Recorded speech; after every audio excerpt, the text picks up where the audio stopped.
자, 12월 5일이고요. 리액트로 사용할 수 있는 여러 가지 라이브러리들을 살펴보고 있어요. 네, 그 중에 이제 오늘은 차트를 표현할 수 있는 그래프를 라이브러리를 소개해 드릴 건데요. 웹사이트를 개발하다 보면 이제 관리자 페이지라고 해서 화면에 보이는 사이트, 예를 들어서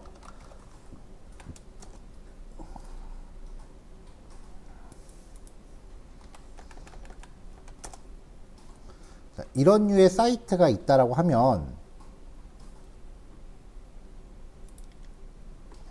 이렇게 웹사이트가 있으면은 이 사이트에 컨텐츠를 올리거나 뭐 관리를 목적으로 해서 이 뒷단에 특정 사람만 접속할 수 있는 사이트가 있어요. 이걸 이제 통칭 이제 관리자 사이트라고 합니다. 네, 그럼 이제 이런 식으로 이제 사이트가 나와요. 뭐 여기서 이제 화면에 나타나는 동영상 같은 걸 업로드하거나 뭐 화면에 나타나는 영역을 관리자가 직접 이렇게 등록을 하는 거예요. 여기 등록된 내역이 이제 화면에 보이는 거죠. 뭐 회사 소개 같은 것도 이렇게 다 작성을 하고 뭐 게시글 같은 것도 여기서 이제 등록을 하는 거죠. 이런 식으로 해서 이제 등록하기 들어가면은 등록할 수 있는 항목들이 이렇게 노출이 되는 거고요. 쭉 이렇게 등록된 항목들이 이렇게 쭉 노출이 됩니다. 이런 것들을 이제 목표로 할 때, 지금 이 사이트 같은 경우는 그냥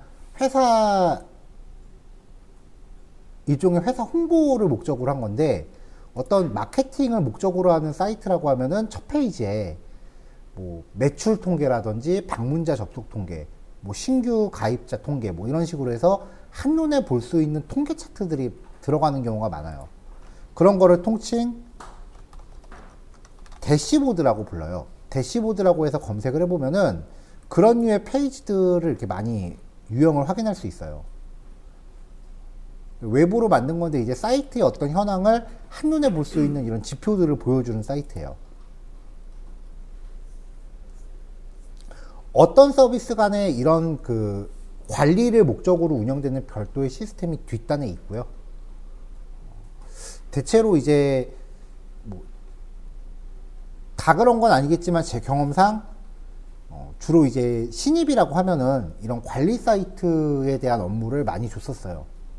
왜냐면은 이런 진짜 유저들한테 보여지는 페이지는 실제 사람들이 이제 사용을 하는 사이트잖아요. 그러니까 여긴 좀 잘 만들어야 된다고요. 이런 사이트들은 실제 유저들이 이제 이용을 하는 거기 때문에 좀 여러 가지 기법들이 좀 많이 들어가야 되는 건데, 이런 류의 페이지들은 회사 안에서 이 사이트를 운영하는 몇 명만 쓰면 되는 거거든요. 그러니까 사실 특별히 잘 못 만들어도 돼요. 에러 나도 돼요. 당장 문제 없어요. 그냥 고치면 그뿐이에요. 그래서 이제 저 같은 경우는 이제 밑에 후임들이 들어오면 이제 관리 사이트를 먼저 업무를 할애를 했었어요. 근데 이런 걸 하다 보니까 항상 이제 요구가 되는 게 이런 차트더라고요. 이런 차트를 만드는 데 있어서 이제 여러 가지 라이브러리들이 있어요. 일단은 차트용 라이브러리 중에 넘사벽 D3JS라고 하는 게 있는데요. 얘는 기능이 너무 다채롭고 너무 많아서 뭐 이런 류의 그래프까지는 필요 없잖아요. 이게 무슨 그래프인지도 모르겠어요. 그래서 이런 것까지는 너무 과한 것 같아서 몇 가지 라이브러리들을 사용을 했었는데, 예전에 제가 쓰던 거는 요거예요. 빌보드 JS라 그래서 네이버에서 만든 거예요. 초반에 꽤 주목을 많이 받았었거든요. 잘 만들어졌다고. 근데 관리를 잘 안 하는 것 같아요. 순수 자바스크립트 버전으로 나와 있는데 뭐 리액트나 뷰.js 같은 거에 대한 지원이 가능한지까지는 확인이 안 됐어요.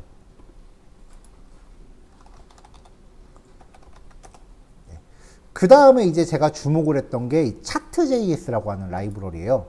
실제로 이제 제가 업무 같은 데 주로 사용을 하고 있고요. 여기 보니까 신규 버전이 나왔나 보네요. 칼라 플러그인 같은 걸 이제 지원을 한대요.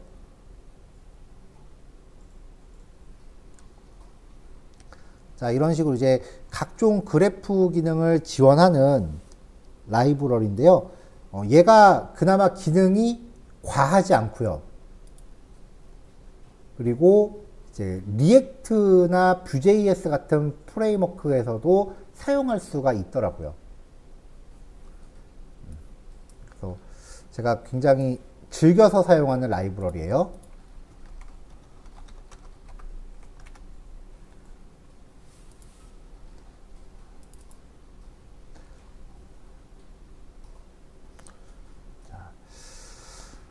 그래서 그 교환에 제가 주석으로 필기 달아놓은 거 보시면 나와 있는데요. 차트js2라고 되어 있는 건데 기본 자바스크립트에서 그래프를 이제 표시해 주는 기능인데요. 이거를 리액트에서 쓸 수 있게끔 리액트 차트js2라고 하는 라이브러리가 나와 있어요.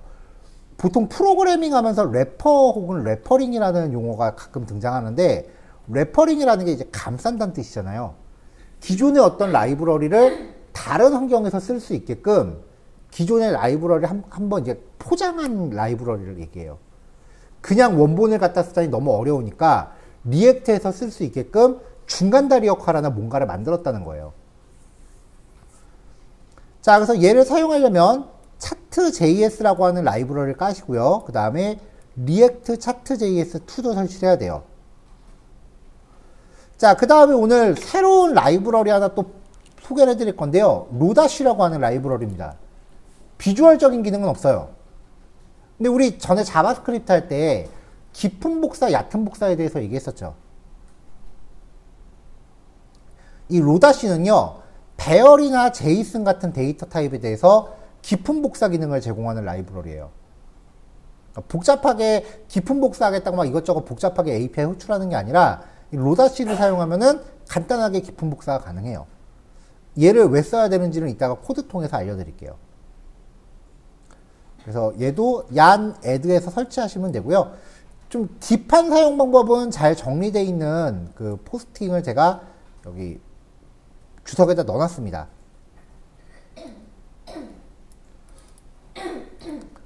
자, 그래서 이제 라이브러리에서는 이제 스타일드 컴포넌트 가져오시고요. 그 다음에 로다쉬 안에 클론 db라고 하는 라이브러리가 있어요. 함수예요. 얘를 쓰시면 돼요.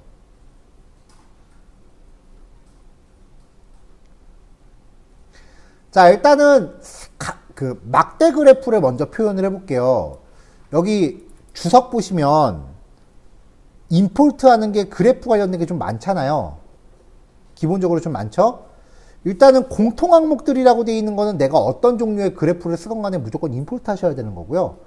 예시에서는 이제 최대한 그래프를 좀, 요 정도 그래프들은 좀 많이 쓰이겠구나 싶은 것들 제가 예제를 몇 개 선정을 해왔는데 실제로 사용할 때 그거 다 쓰시는 거 아닐 거 아니에요.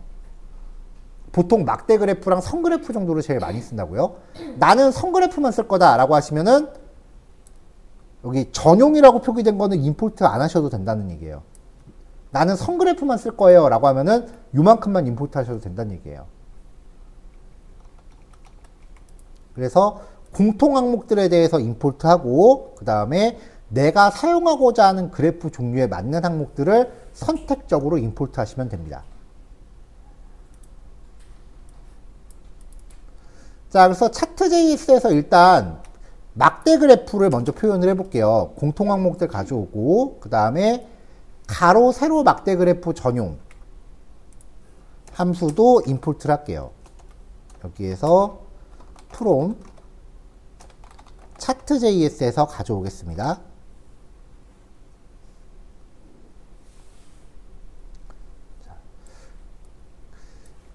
여기에서 가져온 요 클래스들은 차트js 원본에 들어있는 애고요. 그 다음에 이거를 리액트 컴포넌트화 시키기 위해서 리액트 차트js2에 각종 컴포넌트들이 들어있어요. 일단은 막대 그래프만 할 거니까 바만 가져오시면 되겠죠.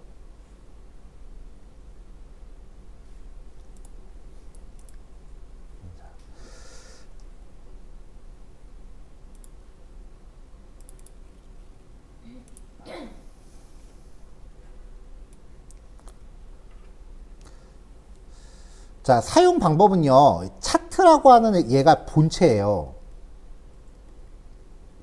얘한테 내가 사용하고자 하는 기능들을 이제 등록을 시켜줘야 돼요.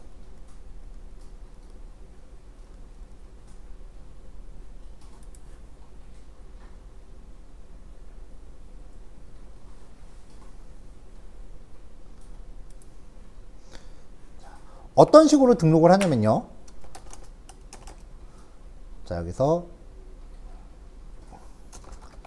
차트.register라는 함수한테 임포트한 이 공통 항목들 얘네들을 파라미터로 다 넣어줍니다. 물론 차트는 빠져야겠죠?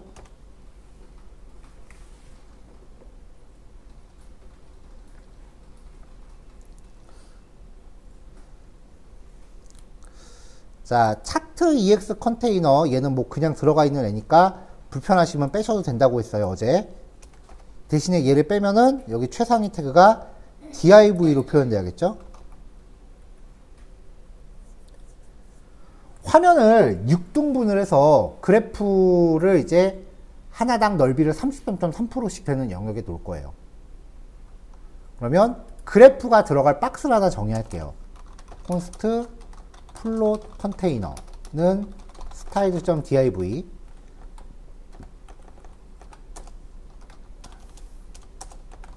넓이를 33.3% 패딩은 20픽셀 박스 사이징은 볼더 박스 높이는 400픽셀로 주겠습니다.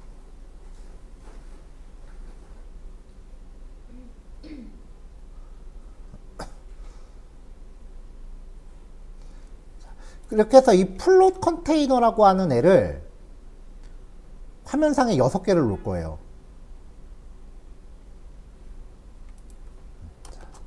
자, at2로 차트 제목 적어주고 일단 div 태그 하나 넣을게요. 요거는 스타일 직접 넣겠습니다.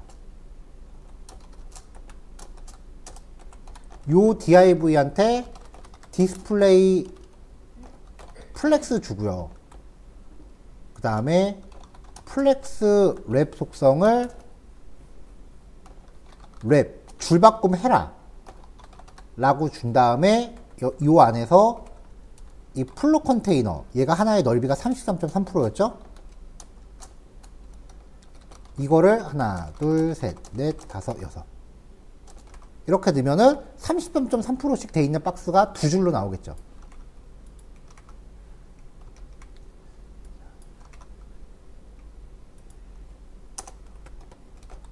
자, 첫 번째 건 세로 막대 그래프.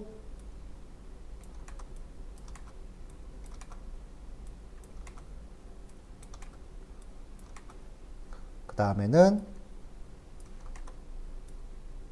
가로 막대 그래프. 그 다음엔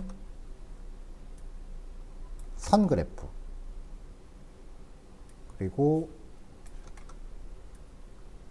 레이더 그래프. 파이 그래프, 마지막으로 산점도 그래프입니다.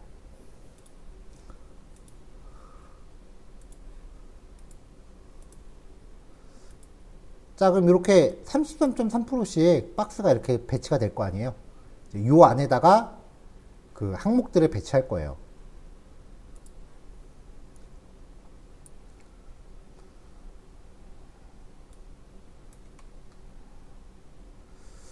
자, 그럼 이제 막대 그래프를 먼저 표현을 해볼게요.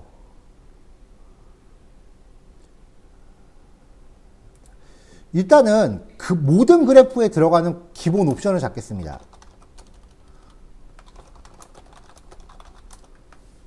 const 디폴트 옵션은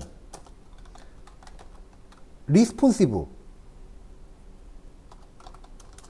반응형 true 그 다음에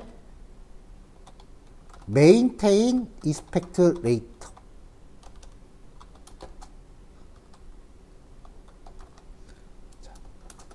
fails 요거는 이따가 직접 보시면 돼요. 무슨 역할인지. 이 속성은 이따가 무슨 역할인지 직접 보시면 되고요. 그 다음에 플러그인스라는 옵션에 레전드 포지션 보톰. 레전드는 범주예요. 탑, 보톰, 레프트, 라이트가 가능해요.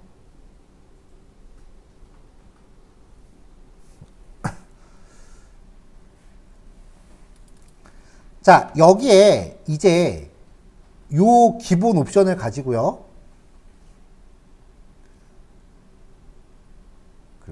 그래프를 표현을 할 거고요. 그 다음에 그래프를 표현하는 데 필요한 데이터도 있어야죠. 가로, 세로 막대 그래프를 위한 데이터를 정의할 거예요. const grade는 한 다음에 제이슨으로 주고요. 막대 그래프니까 이렇게 생겼을 거 아니에요. 이렇게 해놓고 막대기가 이렇게 있을 거 아니에요. 이렇게요. 먼저 여기 가로축에 들어갈 제목들. 여기서는 철수, 영희, 민수, 수연, 하나 더, 호영 이렇게 놓을 거예요.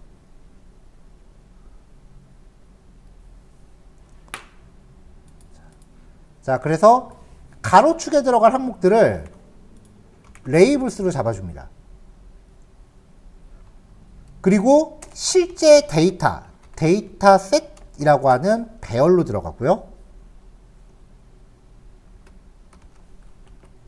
여기에 제이슨을 열어요. 라벨은 국어 점수라는 얘기고요. 그 다음에 데이터. 실질적으로 표현할 데이터요. 라벨이 5개니까 점수 5개 들어가 주면 되겠죠. 이렇게요. 자, 일단 요 정도만 놓고 막대 그래프 한번 넣어볼게요. 자, 이렇게 해서 옵션과 데이터가 정해졌잖아요. 그러면 이제 막대 그래프를 표현할 때는 바라는 컴포넌트를 사용해서 옵션스는 아까 만든 디폴트 옵션 걸어주고요. 데이터는 좀 전에 또 만든 데이터 걸어주시면 돼요.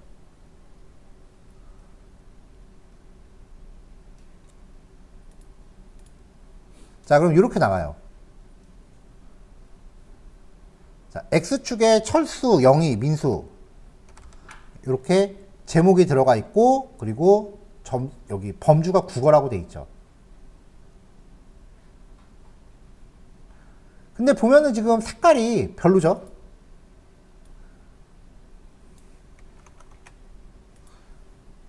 자, 요 데이터셋에 추가적으로요, 백그라운드 컬러, 보더 위드스를 주실 수 있어요. 배경 색깔은 약간 투명하게. 같은 색깔을 백그라운드에서는 약간 투명도를 넣어서 주시고, 테두리는 투명도 없이 주시면 이런 느낌이 됩니다.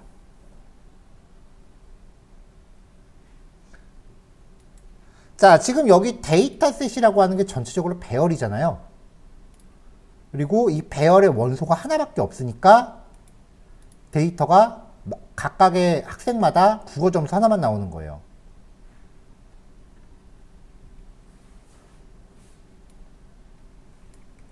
그러면 요거랑 똑같은 구조로 데이터가 한 세트 더 생기면요. 이렇게요. 철수에 대해서 국어 영어, 영희에 대해서 국어 영어. 이렇게 되는 거죠.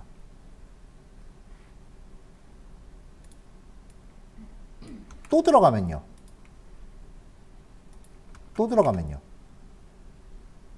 그러면 철수에 대해서 국영수가 되겠죠. 요 데이터셋이 한 덩어리가 늘어날 때마다 막대가 하나씩 늘어납니다.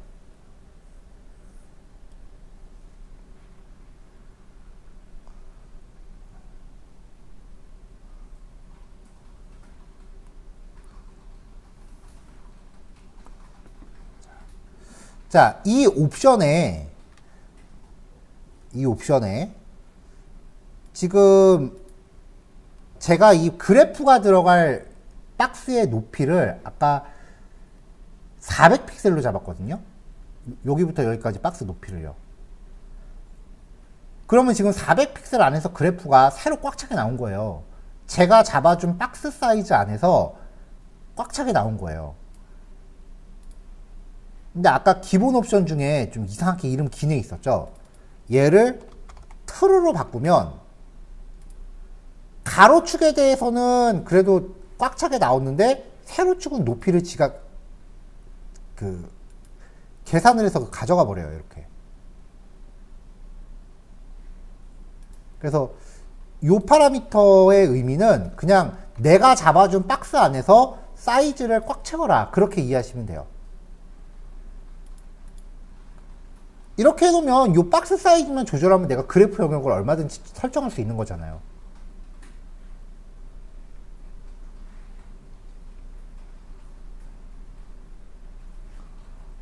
자, 두 번째로 세로 막대 그래프도 요거랑 똑같은 데이터를 재사용할 겁니다. 자, 그러면 세로 막대 그래프도 여기 하나 똑같이 넣을 건데요. 세로 막대 그래프는 지금 게 세로 막대 그래프요. 가로 막대 그래프는 요 옵션을 그대로 가져가면서 인덱스 아식스라고 하는 속성 하나만 더 넣어주면 돼요. 무슨 말이냐면 디폴트 옵션 2라고 잡아주고요. 얘를 하나 더 복사할게요. 디폴트 옵션 2라고 복사할게요. 그 다음에 여기다가 쉼표 찍고 인덱스 아식스는 Y. X면은 세로 막대, Y면은 가로 막대가 돼요. 이렇게 나와요. 얘가 인덱스 아식스가 X인 상태고 얘가 Y인 상태예요. 자, 근데 이렇게 제이슨 객체 하나 그대로 똑같이 만들려니까 조금 코드가 낭비잖아요. 그렇다고 해서 이렇게 해버리면 그냥 디폴트 옵션을 이렇게 복사하면은 얕은 복사가 발생을 하죠. 이 상태에서 디폴트 옵션 2 점 인덱스 아식스는 Y 이렇게 해버리면 얘도 같이 바뀐다고요.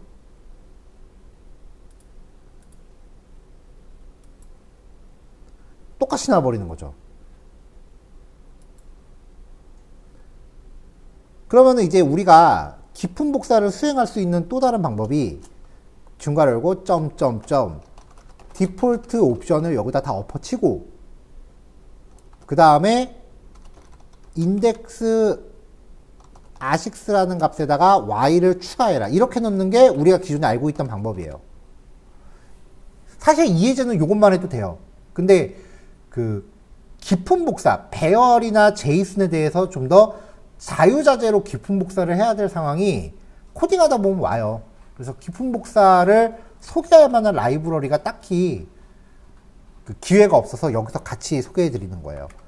아까 참조했었던 로다쉬 라이브러리의 딥클론 얘한테 제이슨 객체를 던져주면요. 얘는 이 디폴트 옵션이라는 데이터를 깊은 복사를 수행해서 리턴을 해줘요. 자, 예제에서는 변수 이름을 hgraph 옵션이라고 줬어요. 그래서 얘는 이렇게 해서 인덱스 축이 y축임을 추가로 지정하시면 되고요. 여기 가로막대 그래프 옵션이 hgraph 옵션으로 잡히면 되겠죠.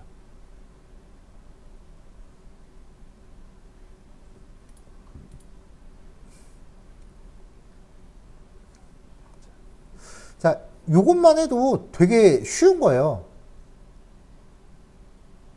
오히려 지금 이 차트.js 같은 경우는 자바스크립트 순정보다 리액트 코드가 더 쉬웠어요.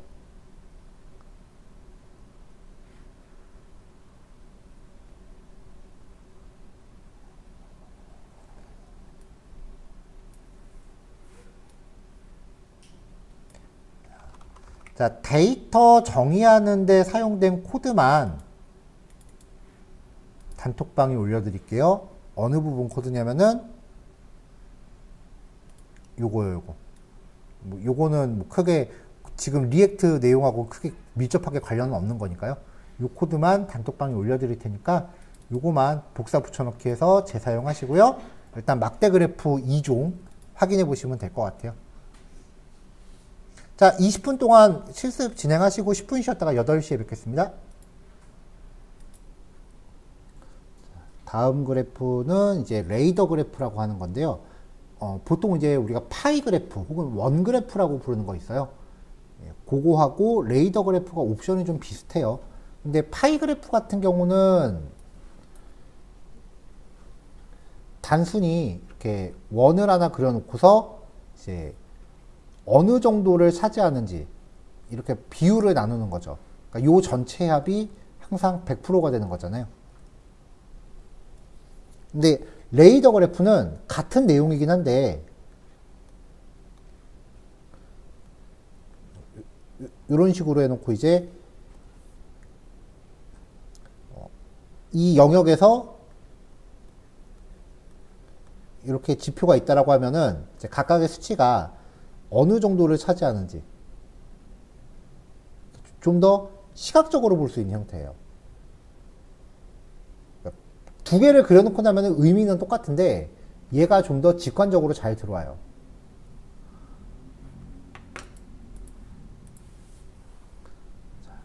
레이더 그래프랑 파이 그래프를 만들 때도 이 기본 옵션은 그대로 가져가요.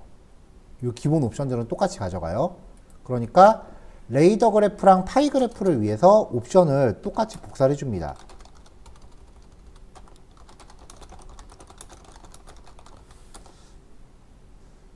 이 레이더 그래프하고 파이 그래프 같은 경우는 사실 이 기본 옵션 같은 경우는 그 다른 그래프들끼리는 서로 공유해도 서로 간섭이 안 생기는데 레이더 그래프랑 파이 그래프는 기본 옵션 변수를 하나 갖다가 다른 애들하고 같이 쓰면은 예를 들어서 여기 디폴트 옵션, 여기도 디폴트 옵션 이런 식으로 쓰니까 서로 간섭이 발생하더라고요. 그래서 레이더 그래프랑 파이 그래프는 옵션을 꼭 따로 쓰셔야 돼요. 따로 사용하기 위해서 깊은 복사를 수행하는 거죠. const 레이더 옵션은 클론 디폴트 옵션을 복사를 하고요.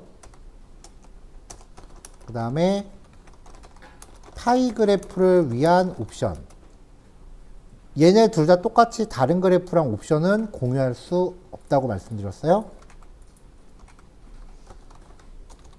const 파이 옵션은 클론 디폴트 옵션. 자, 저 말풍선 나오는 것 좀 없앨게요.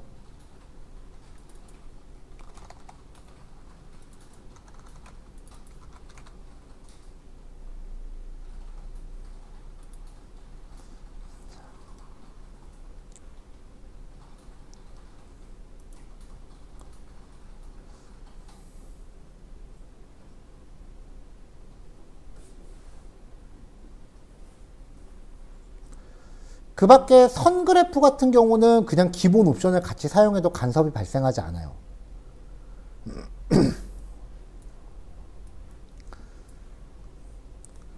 자, 세 번째 그래프가 선 그래프니까요. 이 옵션들하고 그 다음에 선 그래프를 위한 데이터도 정의하겠습니다.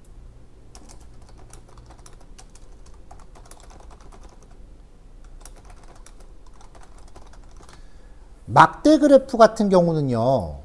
대체로 이 X축에 해당하는 게 각각의 어떤 그 카테고리예요. 카테고리별로 합계라든지 평균 같은 거를 보여줘요.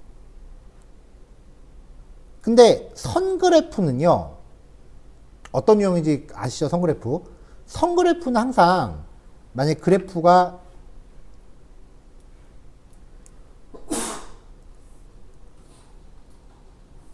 이렇게 생겼다라고 하면 선이 뭐 이렇게 나왔다라고 하면요. 이 X축은 항상 시간이어야 돼요. 시간에 따른 어떤 지표의 변화를 보여줘요. 주식이라든지 매출량이라든지 가입자 추이라든지 방문자 통계라든지 이런 것들. 그래서 선 그래프를 다른 이름으로 시계열 그래프라고 불러요.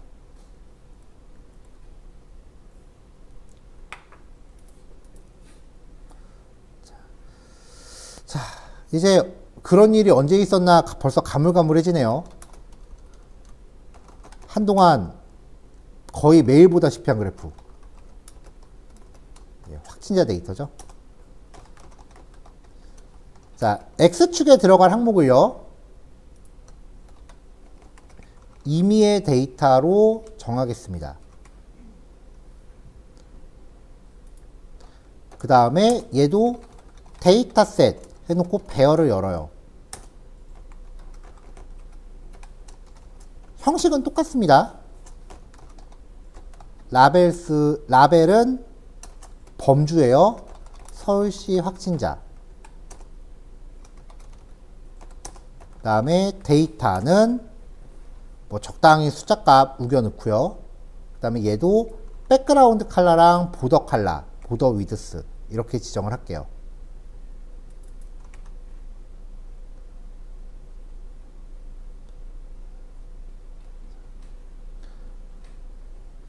자, 조금 위로 올라가서요. 여기 임포트 할 때 가로막대 그래프 전용이라고만 해놨죠. 여기에 이제 선 그래프를 위한 추가 라이브러리도 가져와야 돼요. 선 그래프를 가져올 땐 두 개가 필요해요. 포인트 엘리먼트랑 라인 엘리먼트. 그래프가 이렇게 있으면 각각의 그 데이터 포인트마다 이렇게 점이 들어가요. 그래서 요 점을 표현하는 게 포인트 엘리먼트고요. 선을 만들어주는 게 라인 엘리먼트예요.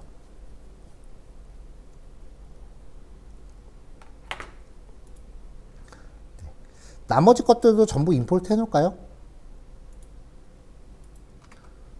자, 레이더 차트 전용, 리니어 라인 스케일러, 그 다음에 필러, 그리고 파이 그래프, 아크 엘리먼트 이런 애들이 필요하고요. 컴포넌트, 선 그래프, 레이더 그래프, 파이 그래프. 스캐터 같은 경우는 막대 그래프나 선 그래프랑 요소를 공유합니다.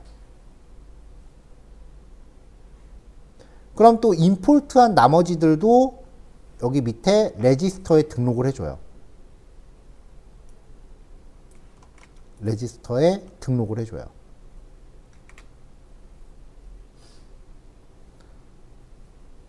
자, 그럼 선 그래프 만들어 볼게요.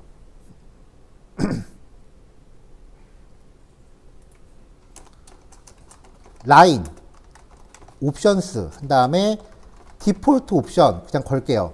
그리고 데이터는 COVID-19 이라고 걸면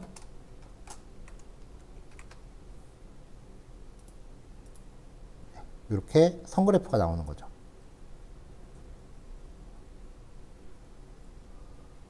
자, 이렇게 한 가지에 대해서만 지표를 보여줘도 되고요.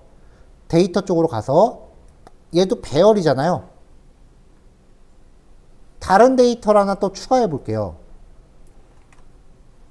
인천시 확진자에 대한 데이터도 추가해 볼게요. 이렇게요.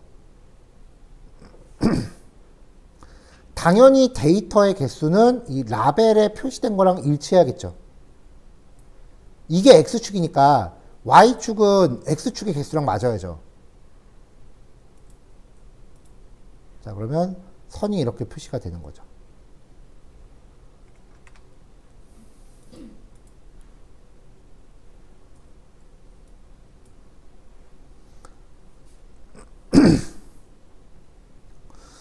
자, 요번에는 이제 레이더 그래프입니다.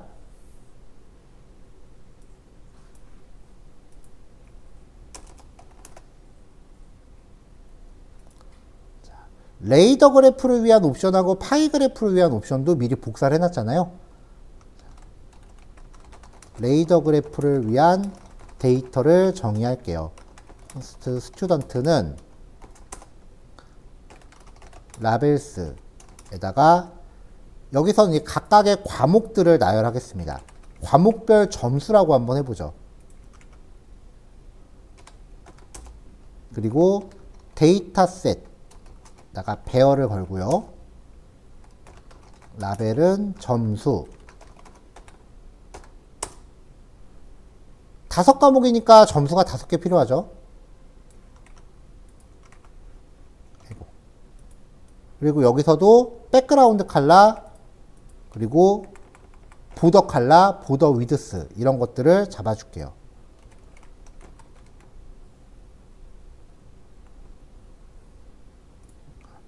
괄호 안 열었네요.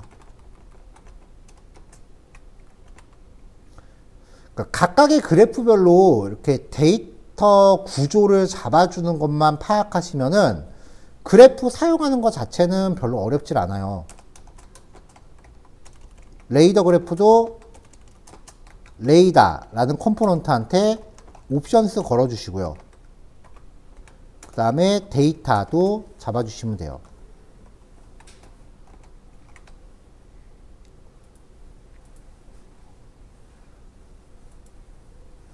레이더 그래프는 요거예요. 어떤 영역에 더 점수가 수준이 높은지를 이제 확실히 확인할 수 있는 거죠.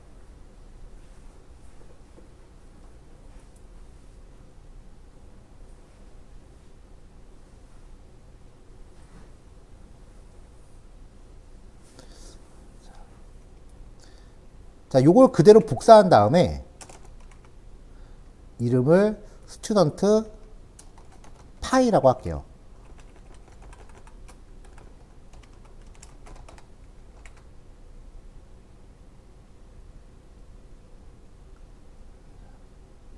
자, 이렇게 하면 여기서도 이제 파이 그래프를 만들 건데 똑같죠, 뭐. 여기 컴포넌트 이름만 파이라고 잡아주시면 돼요. 여기에 파이 옵션 잡아주시고요. 데이터는 스튜던트 파이라고 하나 복사해놨죠. 그럼 이렇게 각각의 영역의 색깔이 다 똑같을 거 아니에요. 지금 여기 색상을 지금 다 이렇게 하나만 지정을 했으니까. 자, 지금 파이의 조각이 5개죠. 백그라운드 컬러랑 보더 컬러는요, 배열로 잡아주실 수 있어요.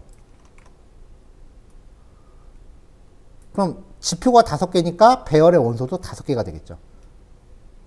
이렇게 잡아주시면 각각의 조각별로 색깔을 다르게 줄 수 있어요. 근데 저는 개인적으로 이제 의미상으로는 파이 그래프랑 레이더 그래프가 똑같은데 저는 개인적으로 요거보다는 얘가 더 나은 것 같아요. 자, 마지막 산점도 그래프입니다. 산점도 그래프라고 하는 건요, 지표 2개를 놓고 X축의 변화량에 따른 Y축의 변화량을 그 교차점으로 찍는 거예요.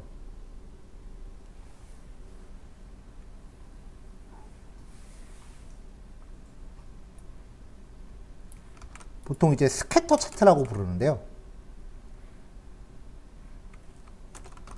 콘스트 스튜던트 스캐터 라고 데이터를 넣죠. 일단 X축은 국어 점수를 잡을게요.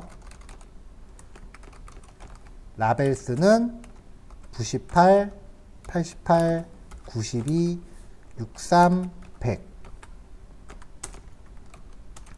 그 다음에 데이터셋에 대해서는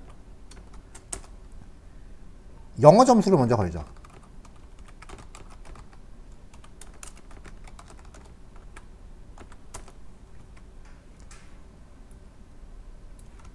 자, 얘도 이렇게 똑같이 데이터를 걸어줄게요.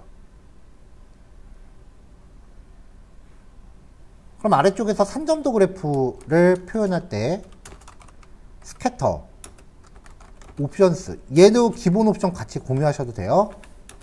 데이터는 스튜던트 스캐터라고 해서 데이터를 걸어주죠.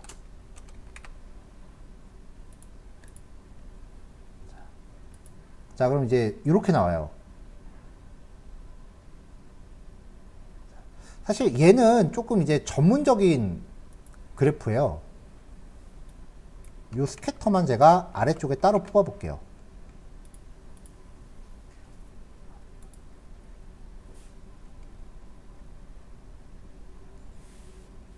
오, 얘 사이즈 못 참고 그냥 가네요.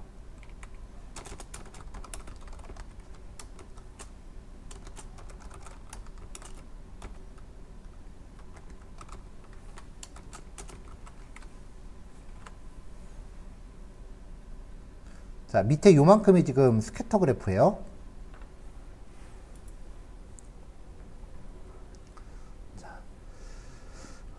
자, X축이 국어 점수고 Y축이 영어 점수예요. 그래서 지금 여기 보면은 국어가 대략 한 64 정도 됐을 때 영어 점수는 60점이고요. 쭉 와서 국어가 93 정도 됐을 때 영어 점수 70이고요. 그리고 국어가 한 98점 정도 됐을 때 여기는 83점 정도 되네요. 여기 마지막 하나는 제외할게요. 막 점수를 막 넣다 보니까 좀 이상하게 들어갔어요. 자, 몇 가지 데이터를 더 그려볼게요. 한 요쯤에 뭐 데이터가 뭐 이렇게 있다고 치죠.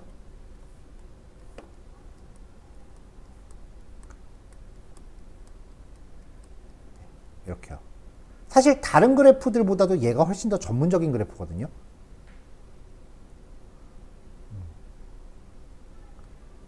자, 이 점들이요, 이렇게 퍼져 있는 정도가 어떤 경향을 보인다면, 얘네가 그냥 여기저기 막 퍼져 있으면은 국어 점수와 영어 점수는 별로 관계가 없다라고 얘기를 해요. 근데 얘네가 모여 있거나 아니면 전체적으로 어떤 경향을 보이면서 퍼져 있다면 국어 점수와 영어 점수는 상관관계가 있다라고 얘기를 해요. 그럼 이제 얘네를 가장 잘 관통할 수 있는 하나의 직선을 찾아요. 지금 요거 같은 경우는 대체적으로 우상향 방향으로 지금 점들이 퍼져 있어요. 이러면 전체적으로 국어 점수가 높을수록 영어 점수도 높아지는 경향이 있다 라고 이야기를 합니다.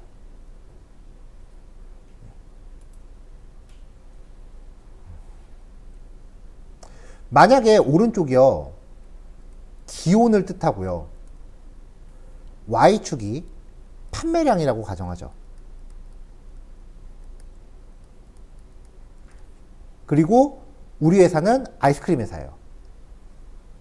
그러면 역대 이제 판매 데이터를 봤을 때 기온이 높아질수록 우리 회사의 매출이 올라가는 경향이 보인다. 그리고 올해는 역대급으로 더울 것으로 예상됩니다.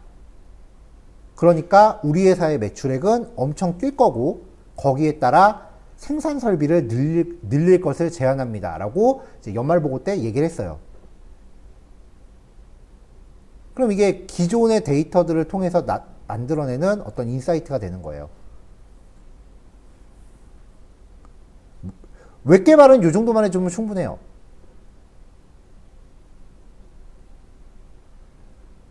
근데 이제 이렇게 얘기하면은 그 보고를 들은 사장단은 물어보죠. 그래서 얼만큼 오르는데, 얼만큼 늘려야 되는데. 이렇게 물어볼 게 뻔해요. 지금 드리는 얘기는 그냥 재미삼아 들으세요. 그러면은 이제 이거를 전문적으로 분석하는 애들은 직선이 나오잖아요. 이 직선의 기울기와 절편을 찾아서 직선의 기울기를 구해요. fx는 ax 플러스 b가 나오겠죠. 직선의 방정식이니까. 이걸 찾아요.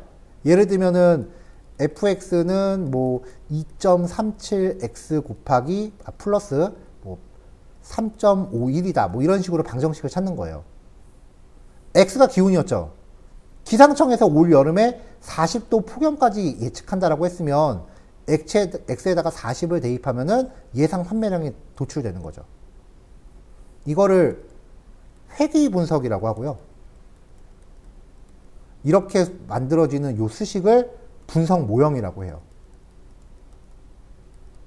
데이터 분석하는 애들은 이런 거래요. 그런 거 할 때 이제 쓰이는 가장 기본적인 데이터가 이제 산점도 그래프예요. 그래서 전문 데이터 분석 파트에서 많이 하고요. 보통 회사에 개발팀하고 데이터 분석 파트가 있으면 대체적으로 분석 파트에서 개발팀한테 분석을 위한 데이터를 요청을 합니다. 그러면 이제 이거를 주로 백엔드 쪽이에요.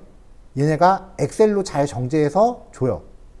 이게 반복되면 개발팀 쪽에서 이제 귀찮으니까 오픈 API를 만들어줘요. 오픈 API 만들어줄 테니까 니들이 알아서 연동해서 가져가세요 라고 해요. 근데 맨날 똑같은 데이터만 분석할 수 없으니까 데이터 종류가 점점점 늘어나죠. 그럼 나중에 이제 서버를 직접 열어줘요. 니들이 SQL 때려서 가져가세요 라고 해서요. 보통 이게 요즘 흐름이에요. 그러니까 만약에 그 마케팅 쪽을 위한 어떤 그 대시보드를 만드실 일이 있다라고 하면은 X축과 Y축에 어떤 지표를 보여줘야 됩니까 정도는 마케팅 팀에 문의하셔서 알아보시면 돼요. 그래프에 어떤 지표를 보여주면 좋겠습니까는 그쪽에서 얘기해 줄 거예요. 거기에 맞춰서 구현을 하시면 되는 거죠. 왜냐면 우리는 통계적인 지식이 없잖아요.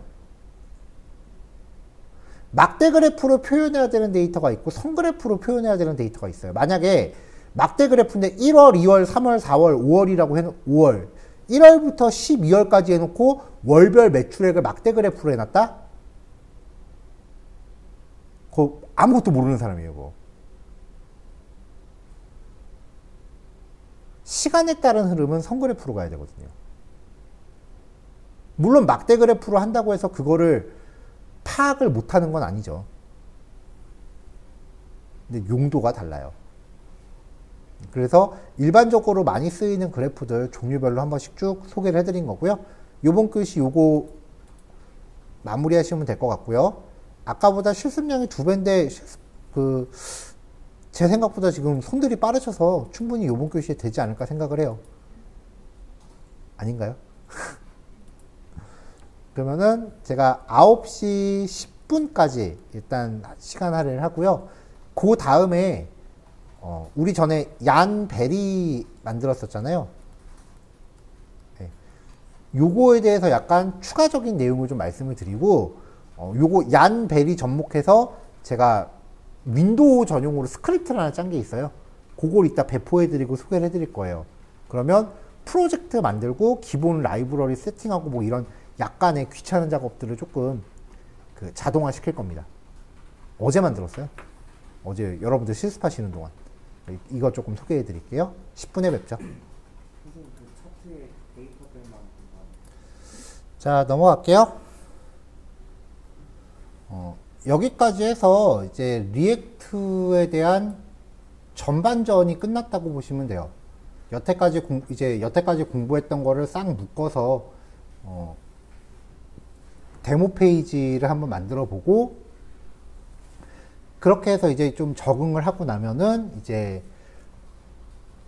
AJAX 처리 그리고 AJAX 처리에 대해서 적응이 좀 되고 나면 이제 마지막으로 리덕스라고 하는 끝판왕이 기다리고 있어요. 거기까지 정리가 되면 이제 우린 Next.js로 넘어갈 거고요. 자, 오늘 이제 남은 교시는 한 30분에서 40분 정도 남아있는 것 같은데요. 일전에 말씀드렸던 얀 베리에 대해서 좀 더 이제 부가적인 이야기를 좀 드리려고 해요.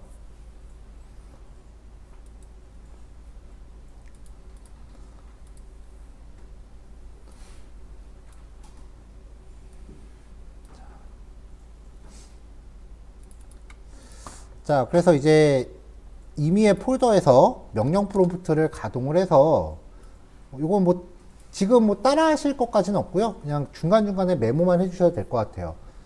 일단은 리액트 프로젝트 만들 때 얀 크리에이트 리액트 앱 하면서 프로젝트 이름을 명시를 하죠.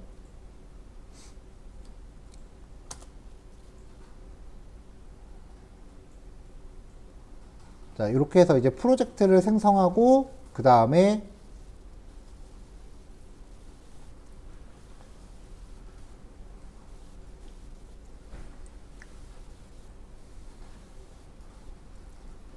프로젝트가 생성되면 이 안으로 들어가서 얀 베리를 세팅을 한다고요.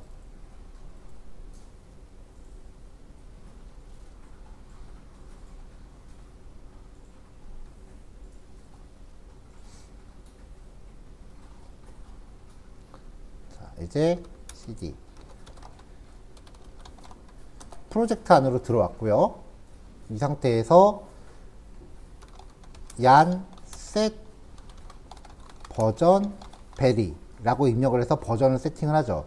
이 과정에서 기존에 진행 중이던 프로젝트를 바꿀 수도 있고 아니면 프로젝트 만들자마자 바꿀 수도 있어요. 자, 이렇게 변경을 했단 말이에요. 그리고 나서 얀 인스톨을 한번 내려요.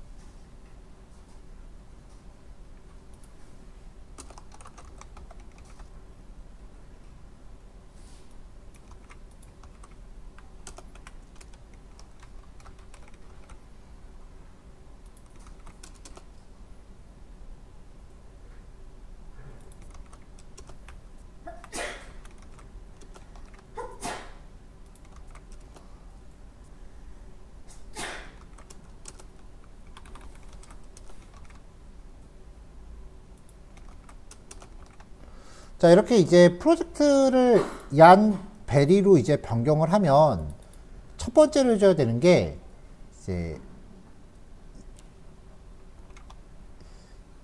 얀 rc .얀 rc.yml이라는 파일이 있어요. 이 파일을 열어서 여기에 노드 모듈스라고 되어 있는 값을 pngp로 바꿔줍니다.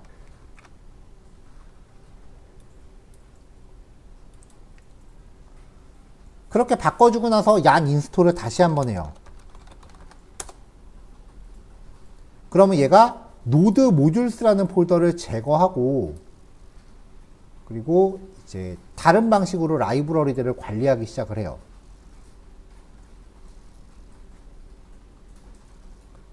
여기까지가 이제 일반적인 부분이었는데 이렇게 하고 나면 이제 예상하지 못한 문제점들이 이제 많이 발생을 하기 시작을 해요. 그거에 대해서 좀 자료를 서칭해가지고 이제 제가 찾은 방법이요. 세 가지가.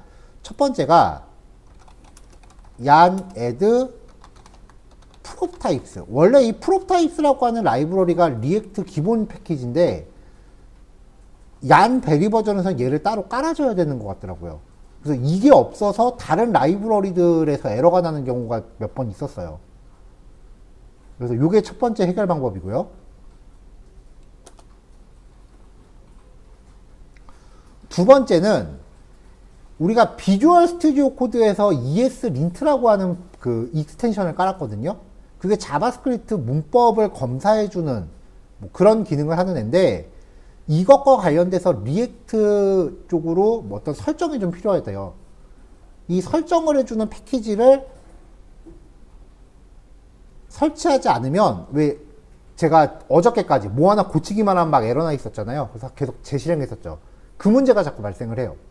그래서 하나 또 얀 add ESLint 빼기 config 빼기 react 빼기 app 한 칸 띄고 빼기 D 마이너스 D라는 옵션은 개발용으로만 깔겠다는 거예요. 나중에 완성하고서 이 프로젝트를 사용자들한테 배포할 때는 얘는 포함시키지 않겠다는 거예요. 왜냐면 비주얼 스튜디오 코드하고 연계되는 거니까 일반 사용자들한테 줄 필요가 없죠.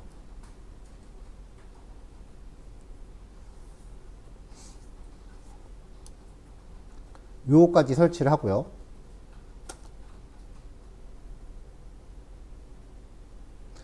그 다음에 이제 마지막으로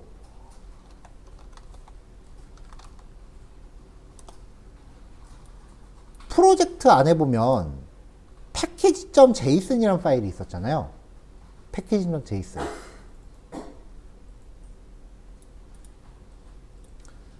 요 파일을 열면은 여기 ESLint config라고 하는 부분이 있거든요. 요 설정이 얀 베리하고 충돌이 난대요. 여기를 지우래요.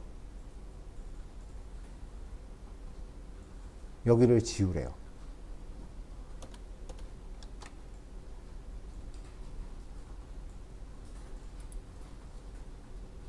그러고 나서 이제 얀 스타트를 가동을 하는 거죠.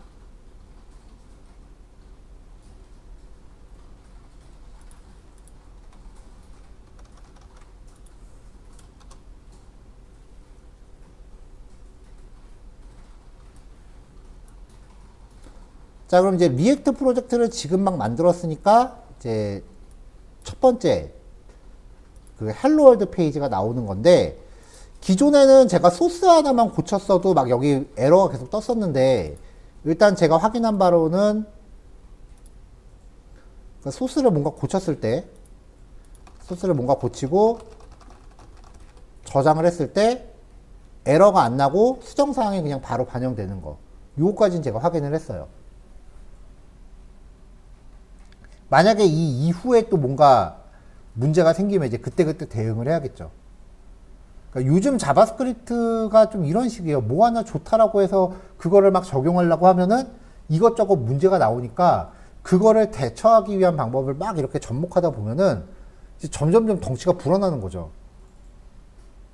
뭐 좋다고 해서 적용했는데 지금 명령어 치는 게 한두 개가 아니잖아요. 뭔가 좀 귀찮아지잖아요. 그래서 어제 여러분들이 실습하시는 동안 제 강의실 구석에서 뭔가 깨작깨작 좀 만든 게 있어요.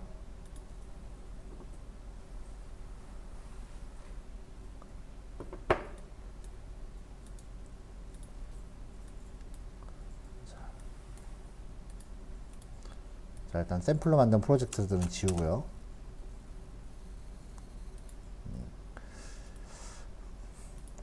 메모장 파일을 만들면서 메모장 파일, 이건 실습 안 하셔도 돼요. 그냥 원리만 말씀드리는 거예요.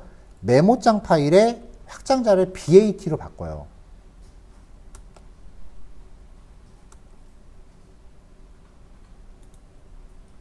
이게 윈도우 전용입니다. 윈도우 배치 파일이라고 하는 건데, 명령 프롬프트에서 사용하는 명령어들 있죠. 뭐 dir이라든지 echo hello world,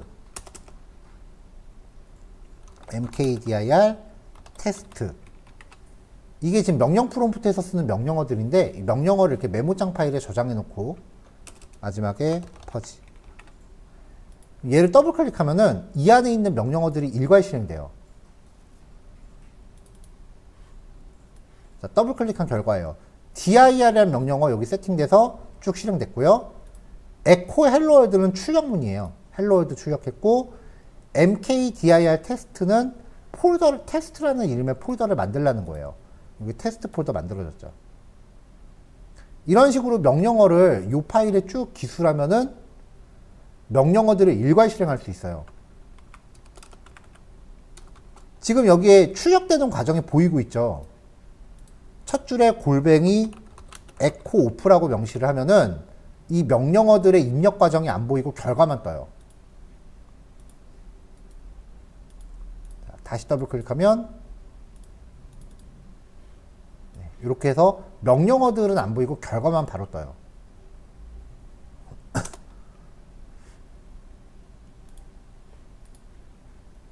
자, 이걸 베이스로 해서 어제 좀 짰어요.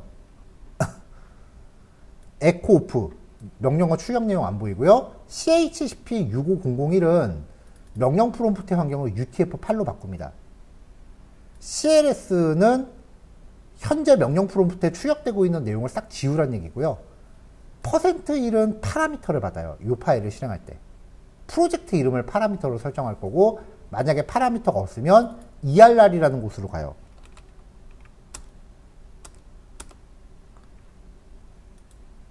ERR은 프로젝트 이름을 지정하세요 라고 해놓고 사용 방법을 이런 식으로 이제 출력을 해주는 거죠. 파라미터가 있으면 콜은 프로그램 실행 명령이에요. yan create react app 하면서 파라미터를 여기다 넣어줘요. 그럼 얘가 리액트 프로젝트를 만들겠죠? 그 다음에 cd 하고서 프로젝트 폴더 안으로 들어가요. 그리고 콜 yan set 버전 벨이란 명령을 수행하고요. 그리고 yan 인스톨을 수행을 해요. 그 다음에 yan rc.yml이라는 파일을 열어서 노드 모듈스를 pmb로 바꿔야 된다 그랬죠. 그래서 그 파일을 열어서 실제로 파일을 이제 명령 프롬프트 상에서 수정하게끔 한 거고요.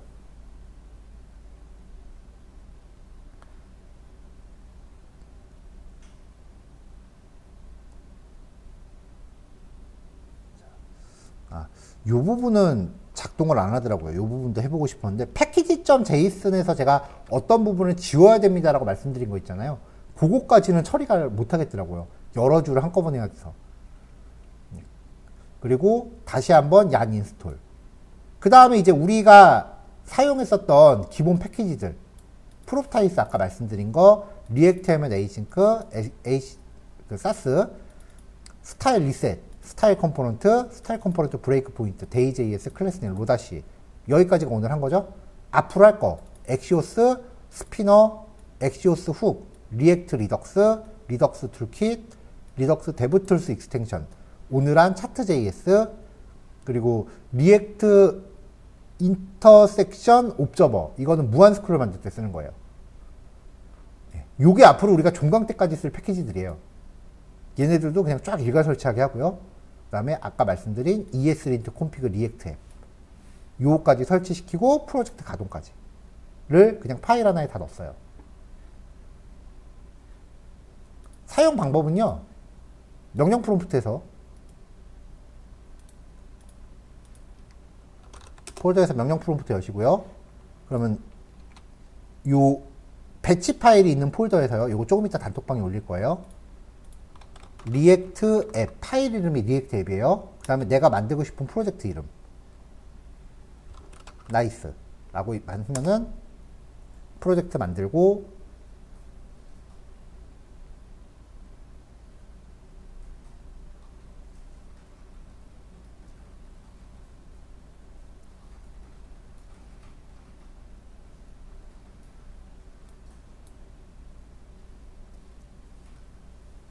여기 나이스라는 프로젝트 폴더 생겼죠?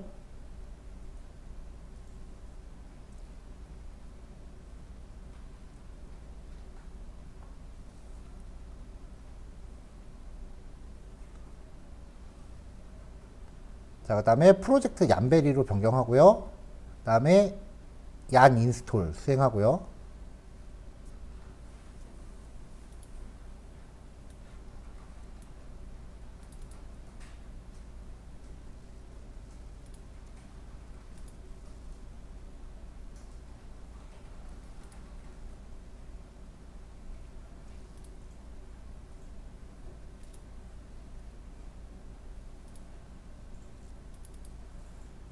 PMP 모드로 바꾸고 그럼 얘가 파일 수정까지 해줘요.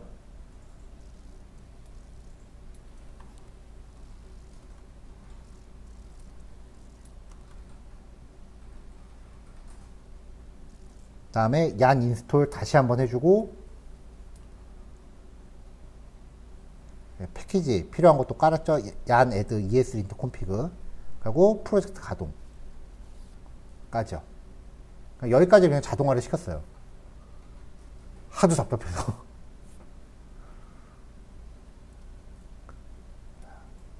자, 근데 이렇게 해서 이제 자동화를 시켰을 때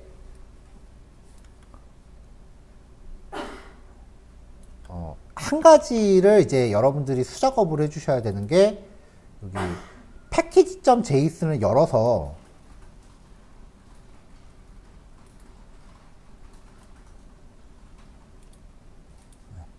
패키지.json을 열어서 여기 ESLint config라고 되어 있는 요 부분을 삭제하는 거 하나만 여러분들이 수작업을 해주셔야 돼요.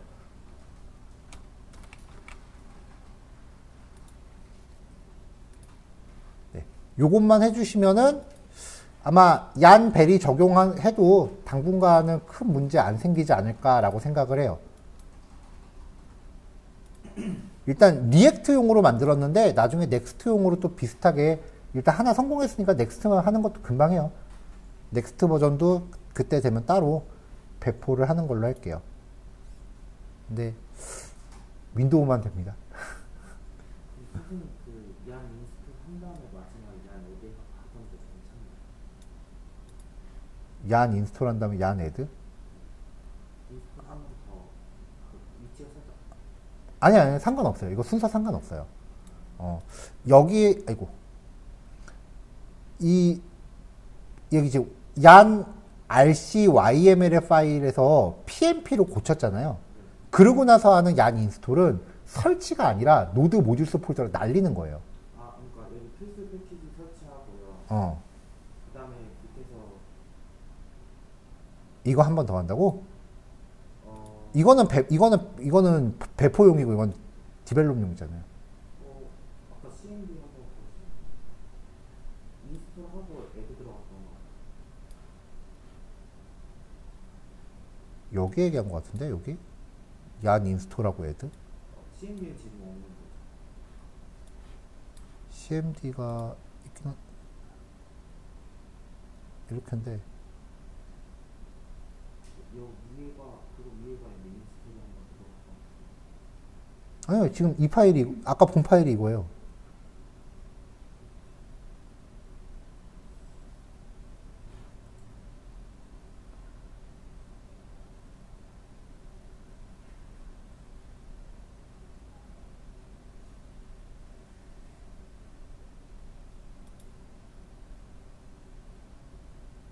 아니면 제가 잘못 봤나?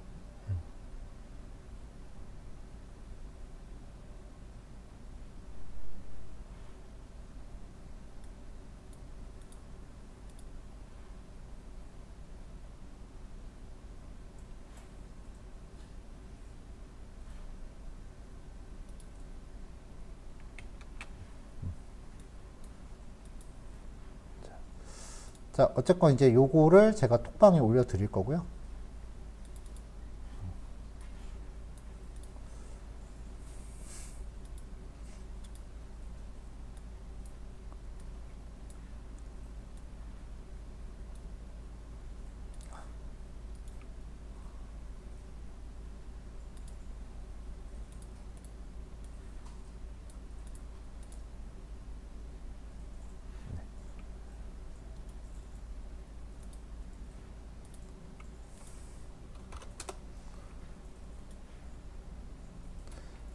자, 파일이 있는 폴더에서 리액트 앱 한 칸 띄고 그 다음에 프로젝트 이름 이렇게 입력하시면은 예, 다 해줘요.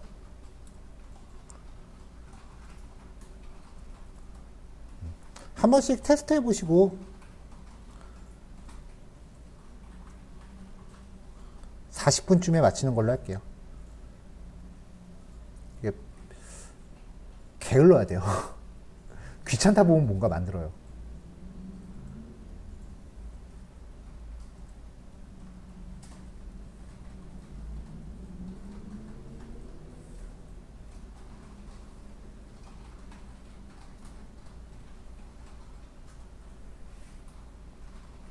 자, 녹화 여기까지 할게요.